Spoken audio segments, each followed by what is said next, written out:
Probando. Bueno, gloria al Señor Jesús. En esta hora estamos tratando de comunicarnos para empezar esta transmisión en el nombre poderoso de Jesús. Estamos aquí comprobando de que la señal esté saliendo. En un momento revisamos ahí de que efectivamente esté conectado y que hayan reacciones en la red. Bueno, quiero dar un saludo en el nombre de Jesús a todos los que en este momento tengan a bien estar conectados para escuchar lo que vamos a hablar en esta tarde. Quiero saludar a todos los hermanos, a todos los amigos. Quiero recomendarle a los amigos que puedan desconectarse de todo para poner suficiente atención para lo que ahora vamos a hablar, para el tema que vamos a tratar. A todos los hermanos, quiero saludarles en el nombre de Jesús y quiero me apoyen lo más que puedan en estos momentos, orándole al Señor a favor mío para que el Señor me ayude en este momento, porque se trata de hablar de la palabra del Señor Jesús. Quiero dar un saludo y quiero saludar a mi queridísima cuñada, a Nora Elena Hurtado, en los Estados Unidos, y quiero darle públicamente las gracias por tanto amor. Quiero saludar a Harlin en la ciudad de Nueva York, Estados Unidos también. Mi amigo, y casi como que fuera mi hermano, Antonio Serrano y Yamilé Zambrano en Alcalá Real, España. Y también mi querida hija Angelice Caicedo en Quito, Ecuador. Quiero saludar a mi hijo Jaime Andrés, que se encuentra en México. Quiero saludar a mi hija Luisa Fernanda en la ciudad de Florida. Y a todos los demás, a Santiago. Quiero saludar a mi hijo Andrei y a mi hija Saray. También quiero extender un saludo a la ciudad de La Maná, Ecuador, a Ludivia Plazas.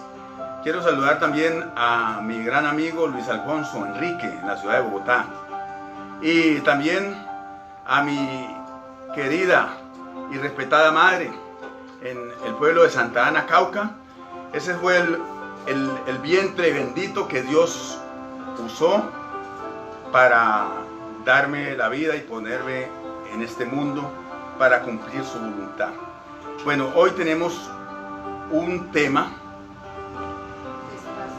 que no es muy hablado por las redes, ni casi en público se ve este tema, y es un tema pues que nos compete a todos. Es un tema al cual la Biblia le da mucha connotación, porque es la verdadera voluntad de Dios. El tema que vamos a tratar es el Evangelio, porque pues para el hombre natural, el hombre común y corriente,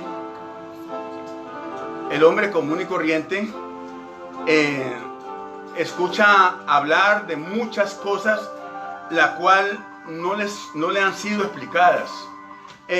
Para el hombre en la actualidad el Evangelio es un misterio. El hombre normal hablar que el Espíritu Santo, oye hablar de Dios, oye hablar del cielo y de la Biblia, de muchas cosas, pero nunca nos hemos detenido a explicar cosa por cosa de las cosas, de los misterios de Dios, qué son y para qué sirven. El Evangelio es la ciencia de Dios, que referente a Dios es la única que no está relacionado con las religiones. El Evangelio fue la causa de la venida de Cristo aquí en la tierra, pero por qué la venida de Cristo aquí a la tierra y por qué el Evangelio. En este momento queremos ir despacio explicando las razones por las cuales existe el Evangelio. Sucede que es de conocimiento de todo ser humano de que somos creados por Dios. Dios creó a los seres humanos un día y el ser humano, después de que tuvo uso de razón y tuvo pues libre albedrío, el ser humano se rebeló contra Dios. El ser humano pecó gravemente contra Dios y el ser humano se multiplicó sobre la tierra, pero surgió un problema y fue el pecado. Que Dios ha tenido misericordia con el hombre, Dios ha tenido amor con el hombre, pero el grave problema de Dios con el hombre ha sido el pecado. Y es así como en el Génesis capítulo 6, versículo 5, dice de la siguiente manera: y dijo Jehová que la maldad de los hombres era mucha en la tierra, y que todo designio de los pensamientos del corazón de ellos era el continuo solamente el mal. Y se arrepintió Jehová de haber hecho al hombre, y le dolió en su corazón. Y dijo Jehová: raeré sobre la faz de la tierra al hombre que he creado, desde el hombre hasta la bestia, y hasta el reptil, y las aves del cielo. Dios se decepcionó de haber creado a los hombres. Entonces, causa eso, Dios decidió traer un diluvio sobre la tierra para quitar al hombre de la faz de la tierra por causa de su pecado. Fue así como vino el diluvio sobre la tierra, y dice la Biblia que todos los seres humanos fueron destruidos en aquella época, excepto Noé y toda su familia, que fueron los únicos que quisieron atender el llamado de Dios.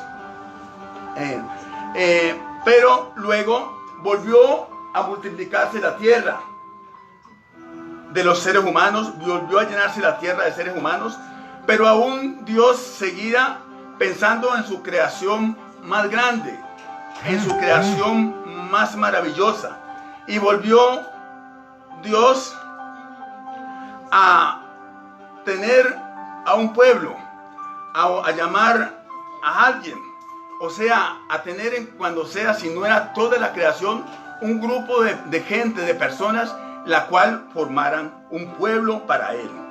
Y fue así que en el Génesis capítulo 12, versículo 1,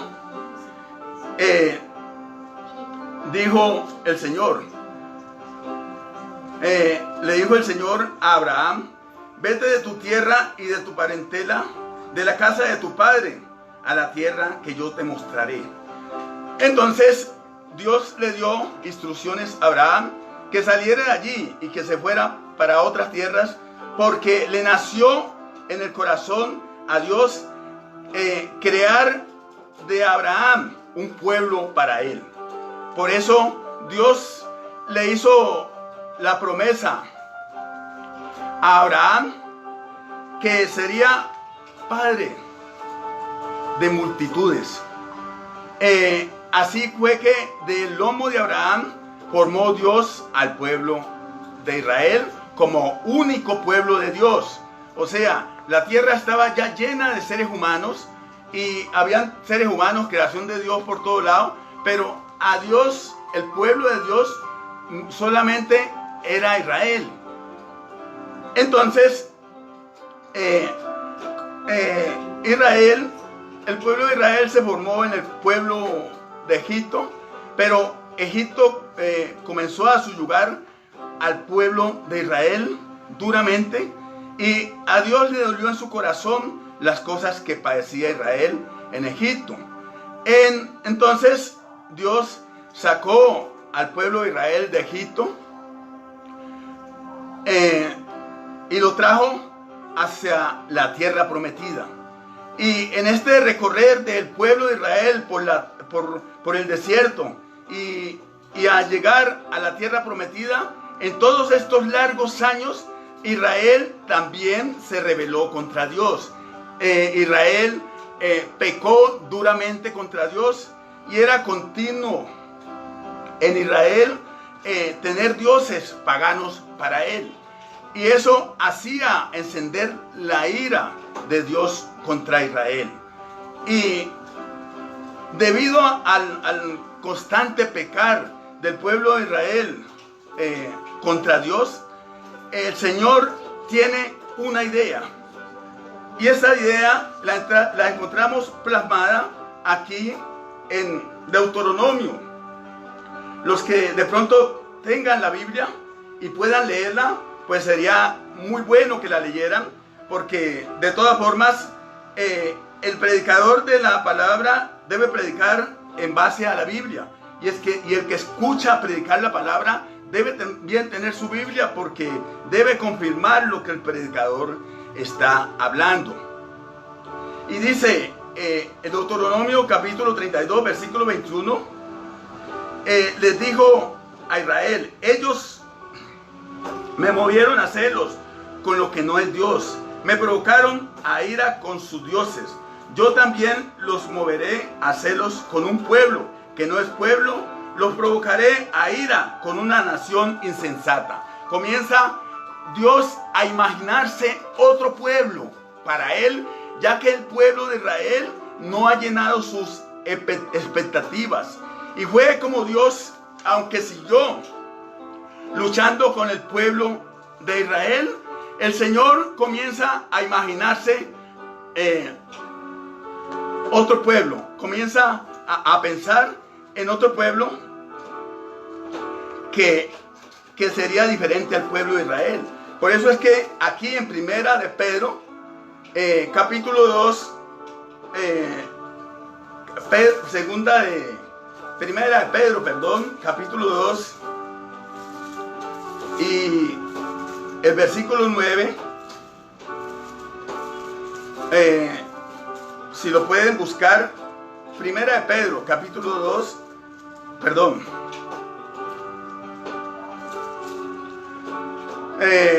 versículo 9, dice la palabra de Dios: mas vosotros sois linaje escogido, real sacerdocio, nación santa, pueblo adquirido por Dios, para que anunciéis las virtudes de aquel que nos llamó de la luz, nos llamó de las tinieblas a su luz admirable. Bueno, glorias sean dadas al Señor Jesús. Después de este anuncio, en Isaías muestra a Dios una más clara intención de hacer realidad una oportunidad de salvación para los quienes no teníamos salvación. Es decir, todos los años desde la antigüedad nosotros hemos vivido apartados de la salvación, porque el Señor dice: puesto que todos pecaron, fueron destituidos de la gloria de Dios. Entonces, hasta en los días de que Dios le mostró las visiones a Isaías para que las escribiera, dice que comienza un anuncio y dice en Isaías 7:14, y una virgen concebirá y dará a luz un hijo. Ese ya es un anuncio más próximo a lo que sería el evangelio de hoy. También dice en Isaías capítulo 9, Isaías capítulo 9, versículo 6. Isaías capítulo 9, versículo 6. Dice: porque un niño nos es nacido, hijo nos es dado, y el principado sobre su hombro, y se llamará su nombre admirable, consejero, Dios fuerte, Padre eterno y príncipe de paz. El Señor ya paulatinamente se va aproximando y dando pauta, dando señales a lo que hoy se convertiría en el evangelio. Entonces, a medida que pasa el tiempo, Dios muestra con más y más claridad su amor mezclado con pasión por el pueblo. Por eso es que en Isaías capítulo 35 dice que Dios mismo anuncia que Él mismo vendrá y os salvará. Pero la venida sería más gloriosa. Y a diferencia de todos los anuncios y a diferencia de todos los nombres que había tenido Dios en la antigüedad, puesto que habían sido nombres para Dios compuestos por los mismos hombres. El hombre, en el afán de tener un Dios y que ese Dios tuviera un nombre, había tenido nombres para Dios diferentes, tal como Jehová, que fue el último nombre de Dios. Tuvo también Yo Soy, Jireh y todos los nombres que hasta hoy conocemos. Pero Dios da un anuncio ya sorprendente. Un nombre que sería compuesto por él mismo. Un nombre que sería puesto a Él por Él mismo. Entonces, por eso es que aquí en Isaías capítulo 52, Isaías capítulo 52, versículo 6, el Señor vuelve y se muestra para anunciar. Por tanto, mi pueblo sabrá mi nombre. Por esta causa, en aquel día, porque yo mismo que hablo, he aquí estaré presente. El Señor cada vez se aproxima más a su gloriosa venida. Pero ya en Mateo, en el libro de Mateo, ya es una realidad, es un sueño cumplido, ya casi hecho realidad. Porque el Señor, dueño y Señor del Evangelio, da la esperanza que el pueblo estaba esperando. Pero aunque esta esperanza era para toda la humanidad, esta esperanza era para todos los pueblos, aún no se confirmaba de que efectivamente fuera para todos los pueblos y no solamente para Israel. Porque en el libro de Mateo, capítulo 1, versículo 21, el Señor dice la palabra de la siguiente manera: y dará a luz un hijo y llamará su nombre Jesús, porque Él salvará a su pueblo de sus pecados. O sea, hasta aquí está hablando de su pueblo, y el pueblo de Él hasta ese momento era el pueblo de Israel. Pero ocurrió después de esos, y después ya Jesús llegó aquí a la tierra, nació, se hizo grande, y comenzó Jesús a ir por todos los pueblos a predicar el Evangelio. Pero Jesús predicaba el Evangelio para el pueblo de Israel hasta ese momento. Pero entonces, en un momento inesperado para la raza humana, ocurrió algo extraordinario.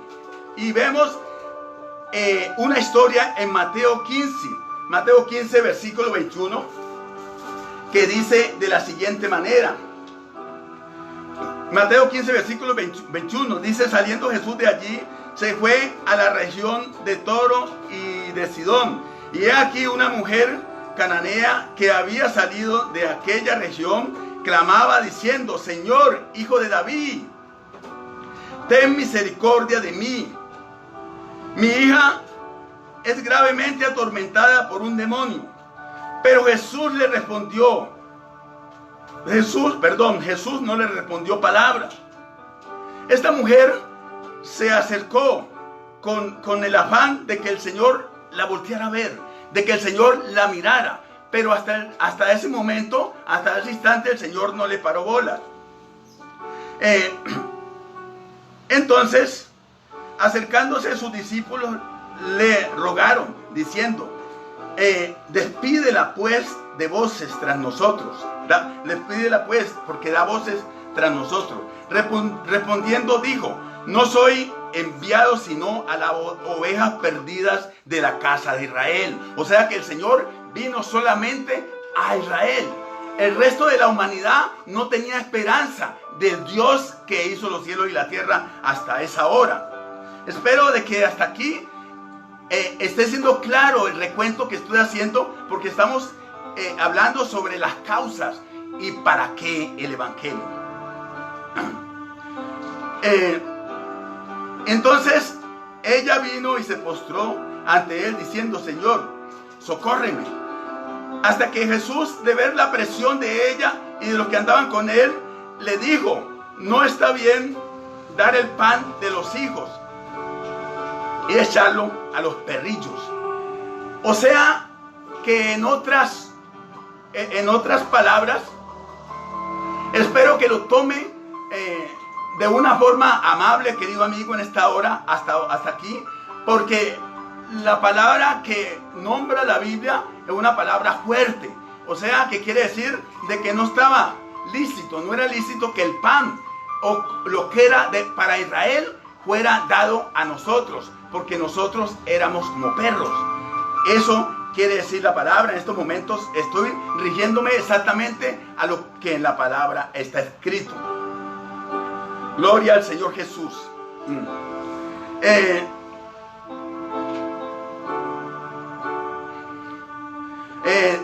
Dice ella, y ella dijo: sí, Señor, pero aún los perrillos comen de las migajas que caen de la mesa de sus amos. Entonces respondió Jesús y dijo: oh mujer, grande es tu fe, hágase contigo como quieres. Y su hija fue sanada desde aquella hora. El Señor tuvo una reflexión en ese momento. La Biblia dice que el Señor, un corazón contrito y humillado, Él no echa fuera. Y esta mujer halló gracia delante de Dios debido a su humillación delante de Dios.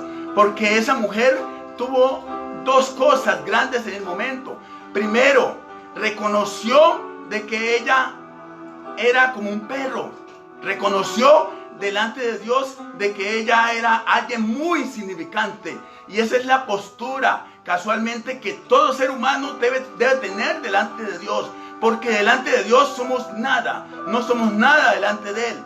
Y otra cosa que lo conmovió a él fue la razón que le dijo: aún los perrillos comen de las migajas que caen de la mesa de su amo.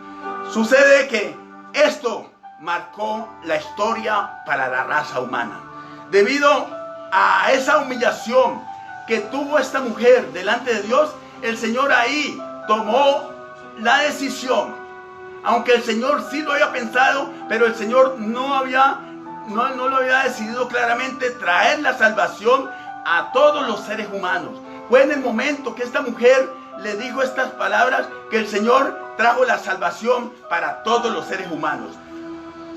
Pero entonces, después de esto, el Señor da instrucciones a todos sus discípulos lo que deben de hacer de ahí en adelante, ya que la salvación no era solamente para Israel. El Señor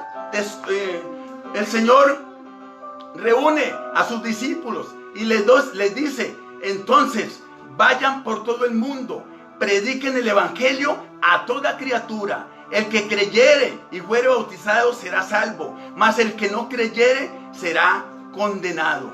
De ahí en adelante comienza la historia de la predicación del evangelio para todo ser humano. Es por eso que ya en el libro de Juan, capítulo 1, versículo 12, dice: a los suyos vino, mas los suyos no lo recibieron, refiriéndose a Israel. El Señor de pronto estaba dolido por toda la indiferencia de Israel hasta ese momento, y eso de pronto lo hizo conmover con más fuerza a dejar este evangelio para nosotros hoy.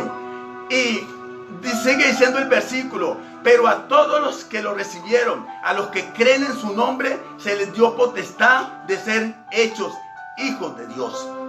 Estimado amigo, en esta hora que estamos haciendo claridad de que ¿qué es el Evangelio? El Evangelio es poder de Dios para salvación a todo aquel que cree. Pero usted dirá, pero el Evangelio, siendo tan grande, siendo tan poderoso, porque el Evangelio es poder de Dios. El Evangelio es por la cual el ser humano ha recuperado su dignidad.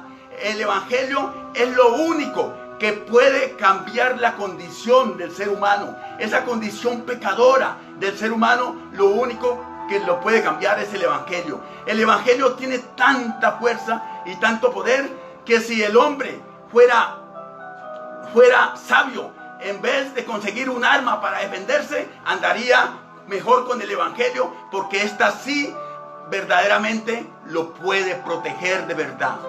Y lo que pasa es que el Evangelio, la gente que se dice saber mucho de la Biblia, lo ha desacreditado. Por eso es que el ser humano hoy en día se resiste a creer en el Evangelio. Y cualquier ser humano común y corriente se le pregunta, ¿usted quiere ser evangélico? Y lo primero que le va a responder, yo nunca voy a ser evangélico, porque el Evangelio ha cogido mala fama. Pero yo le vengo a explicar en esta hora. Lo que pasa es que como el pecado del hombre es tan fuerte, no sé qué será más peligroso, si un hombre apuntándole con un arma o una persona con la Biblia abierta hablándole de una religión por medio de la Biblia. Entre las dos cosas no sé cuál será más peligrosa. El Evangelio, desde la misma antigüedad, desde los primeros años de haberse traído el Evangelio a la tierra, ha sido motivo de vergüenza para los seres humanos. Los seres humanos se avergüenzan del Evangelio. Si en todas las religiones del mundo todo ser humano profesa sentirse orgulloso de la fe que practica, todos los seres humanos defienden a capa y espada su religión. Usted va donde un musulmán y un musulmán con orgullo le dice, es que yo soy musulmán y mi Dios es Alá. Usted va y le pregunta a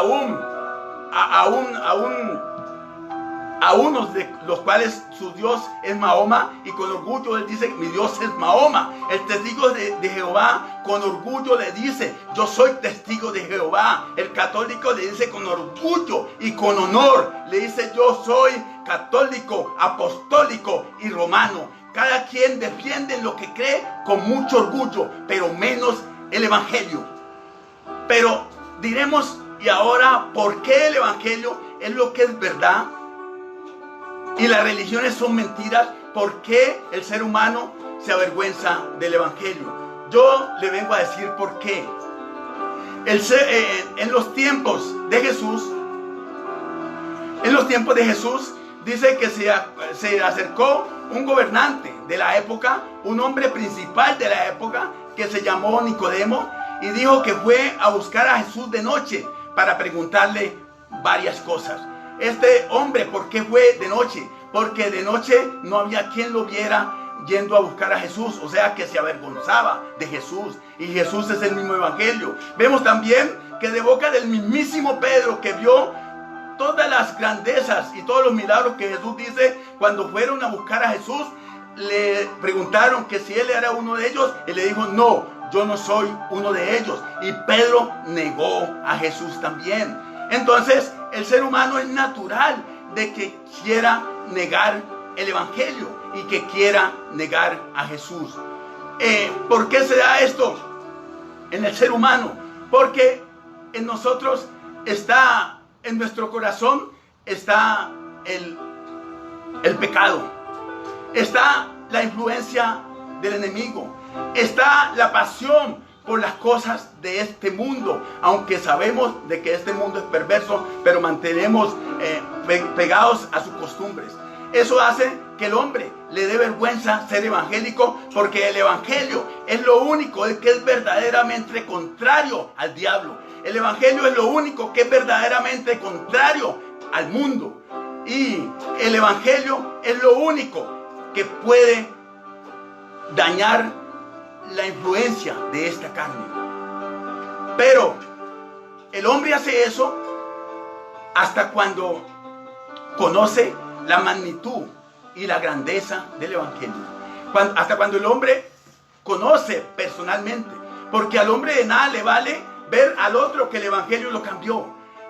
Al hombre de nada le vale o escuchar testimonios de la grandeza de Cristo por medio del Evangelio. El hombre no se convence del Evangelio hasta cuando siente y vive la magnitud y la poderosa obra del Evangelio. Por eso Pablo, quien un día entendió el Evangelio, dijo: el Evangelio es poder de Dios para salvación. Y también dijo: porque no me avergüenzo del Evangelio, porque es poder de Dios para salvación. Entonces, qué bueno nosotros no creer o saber, aprender primeramente a diferenciar que una cosa es religión y otra cosa es evangelio. El evangelio es muy diferente a la religión, porque de hecho las religiones no hablan del evangelio como debe ser. La religión se caracteriza por algo. La religión es la palabra de Dios alterada con algo. O la religión es la palabra de Dios alterada con algo más. En eso se conoce la religión. Y la religión también es la palabra de Dios quitándole algo. Lo único que es completo es el evangelio. De hecho, usted pregúntele a cualquier otro creo religioso, pregúntele si él quiere ser evangélico. Pero otra cosa bastante paradójica y rara en los seres humanos es que todos los seres humanos queremos ser cristianos. Esa es otra cosa que no se logra explicar. Cristiano quiere decir seguidor de Cristo. Y dice la Biblia que cristiano es todo aquel que es bautizado en el nombre de Cristo. ¿Y cuál es el nombre de Cristo? Jesús. Pero entonces, ¿y quién es el dueño del evangelio? Jesús. Entonces, quedará bien que un cristiano diga que es cristiano, pero que no es evangélico. Y eso usted lo puede probar en todas las religiones. Pregúntele a cualquier religión, al que practique cualquier religión, si él es evangélico, y le dirá que no. Pero entonces venimos y miramos en algo. Desde la antigüedad, desde hace miles de años, el Señor viene ideándose el evangelio, creando el evangelio para salvar al ser humano. Morir en la cruz del Calvario por el evangelio, para que un ser humano hoy en día se avergüence del evangelio, para que hoy en día un ser humano diga: yo nunca voy a ser evangélico, para que hoy en día un ser humano diga: no, es que yo no soy evangélico. Aún los hijos de los verdaderos evangélicos van a la universidad, van al colegio, y por ahí le preguntan: ¿vos también sos evangélico? No, yo acompaño a mis papás a la iglesia. Tampoco quiere reconocer el evangelio, la grandeza del evangelio. Pero qué bueno que hoy usted caiga en razón, y qué bueno que hoy por medio de la palabra hayamos encontrado la verdadera realidad del evangelio, la verdadera connotación del evangelio para qué es, y que no se puede ser cristiano, lo dice la Biblia, sin ir por el camino del evangelio. Yo le digo a las personas que tengo la oportunidad de hablarles del evangelio, es que para ir a Europa hay que atravesar el océano. ¿Y usted iría a Europa sin atravesar el océano? No se puede. De la misma forma, no se puede ser cristiano sin ir por el camino del evangelio, porque el evangelio es el que está escrito. La puerta del evangelio está escrita en el libro de los Hechos, capítulo 2, versículo 38, que Pedro lo anunció muy claramente. Dice: arrepentidos y bautícese en el nombre de Jesucristo para perdón de pecados, y recibiréis el don del Espíritu Santo. Esa es la puerta al evangelio. El que no entre por esa puerta no puede ser evangélico, y por ende no puede ser cristiano. Entendámoslo bien en esta tarde. El Señor ha sido bueno y ha explicado claramente su palabra. Ahora, otra cosa: el ser humano, el normal, se confunde con la Biblia, Porque la Biblia en su gran mayoría no está escrita para el hombre común y corriente. O sí está escrita y no está escrita. ¿Por qué? Si usted lee, por ejemplo, en el libro de Moisés, y usted encuentra que Dios le dio poder a seres humanos para que con armas mataran a miles de personas, usted se va a confundir, porque usted tiene en su mente el Dios de amor, el Dios que no es capaz de matar, el Dios que todo es bondad, que todo es generosidad. Entonces usted dice: yo definitivamente la Biblia no la entiendo, no la leo más. Por eso es que todo el mundo dice que la palabra de Dios no se puede entender. Pero yo le quiero dar una instrucción en esta hora. El Evangelio de Cristo usted lo encuentra plasmado en algo que lleva el mismo nombre en los evangelios de Mateo, de Marcos, de Juan, de Lucas. Lea también el libro de los Hechos para que usted no se confunda. Cuando usted entienda los evangelios, cuando usted entienda la voluntad de Cristo, cuando usted entienda perfectamente quién es Cristo y quién es usted delante de Jesús, usted de ahí en adelante va a poder leer el resto de la Biblia y la va a entender perfectamente. La Biblia dice: el que anda por este camino, por torpe que sea, no se extraviará. Usted nunca podrá encontrar un hombre más sabio que un evangélico. Usted nunca podrá encontrar un hombre más instruido que un evangélico. Usted podrá ir a la Universidad de Harvard. Usted podrá viajar con los astronautas a la luna. Pero aún allá encontrará un hombre más sabio que un evangélico. Porque un evangélico tiene una característica que no la tiene cualquiera. El evangélico tiene convicción y tiene conocimiento real de dónde viene. Y el evangélico tiene una convicción y tiene la realidad en su corazón sobre su verdadero futuro, sobre su verdadero destino. Entonces, el llamado de esta hora a todos los que nos hayan escuchado es que el evangelio es el camino para ir a Dios. Todos los caminos conducen a Roma, era un dicho, pero con Dios no aplica. El evangelio es el único camino a Dios. Fuera del evangelio, todo lo que usted escuche es religiosidad en este mundo. Y la prioridad de Dios para con el ser humano es su salvación. A usted podrá disfrutar de los favores que Dios le ha dado. Podrá disfrutar de toda la obra de Dios, porque usted come, usted duerme, usted toma agua, usted respira el aire que Dios creó, usted se calienta con el sol que Dios creó, usted se alumbra con la luna que Dios creó. Pero hasta ahí nomás llega. Después de la vida del hombre está la realidad, está la vida eterna. Y para eso es para lo que necesitamos la salvación. Porque ¿qué nos sirviere vivir plácidamente con comodidades en este mundo y que nuestra alma quede fundida en el Seol para un día ir a juicio? Así que el mensaje que quiero dejarle es: crea en el evangelio para que pueda decir: yo soy cristiano. Gloria al Señor Jesús. Dios les bendiga a todos. Les doy gracias por su atención.